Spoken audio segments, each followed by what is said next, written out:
ঘটনা আচলতে আজি যিখন লিডুৰ পৰা মুৰকং চেলেকলৈ যিখন পেচেঞ্জাৰ ট্ৰেইন আহে মানে আমাৰ ইয়াত প্ৰায় 12:45 পায়, কিন্তু আজি লেট আছিলে, প্ৰায় 2:10 মানত আহিছিলে আৰু ট্ৰেইনখন আহি থাকোঁতে ইফালৰ পৰা তজব বস্তি যি অৰুণাচলৰ তজব ভিলেজৰ পৰা এখন বলেনো কাৰ আহি সোমাই দিলে আৰু সোমাই দিওঁতে এক্সিডেণ্টটো হয়।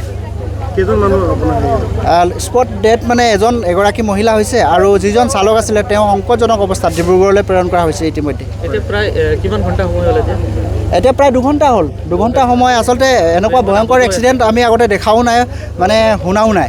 ট্ৰেইনৰ তলত এটা অংশ সোমাই আহিছে, প্ৰায় 500 মিটাৰ আগলৈ ট্ৰেইনখনে লৈ আহিলে গাড়ীখন, কিন্তু ট্ৰেইনখনে যিখন গাড়ী সেইখনটো আপোনাৰ একেবাৰে চূৰ্ণ বিচূৰ্ণ কৰি দিলে। মৰা মানুহজন চিনাক্ত হৈছে নেকি যিজন ঢুকালে? তেওঁ ইয়াৰে আপোনাৰ ৰিবা লিখে যিজন, হয় অৰুণাচলৰ আমাৰ ওচৰৰে ৰিবা লিখে, তেওঁ দেউতাকে শিক্ষক কৰে।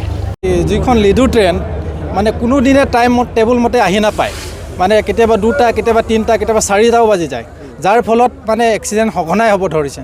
আচলতে এই ট্ৰেইনখনৰ আমাৰ জোনাইবাসীৰ কোনো প্ৰয়োজনীয়তাই নাই, যিহেতু আমাৰ ডিব্ৰুগড়লৈ যাবলৈ হ'লে মেডিকেলৰ টাইম হ'লে মানে আমি ৰাতিপুৱা যাব লাগে। তেওঁ আহে ইয়াৰ পৰা ইয়াত 12টামান বজাত পায়হি, কেতিয়াবা পায় 2টা বজাত, কেতিয়াবা 3টা বজাত, কোনো টাইম টেবুল নাই। দীৰ্ঘদিন ধৰি এনেকৈ মানে এক্সিডেণ্ট হওক বা কিবা হৈ আছে। গতিকে লৈ আমি অসম জাতীয়তাবাদী যুৱ ছাত্ৰ পৰিষদ ধেমাজি জিলা সমিতিয়ে দাবী উত্থাপন কৰিছোঁ, এই ট্ৰেইনখন আচলতে ৰাতিপুৱা মুৰকং চেলেকৰ পৰা যোৱাৰ ব্যৱস্থা কৰিব লাগে, নহ'লে অন্যথা এই ট্ৰেইনখন বন্ধ কৰিব লাগে।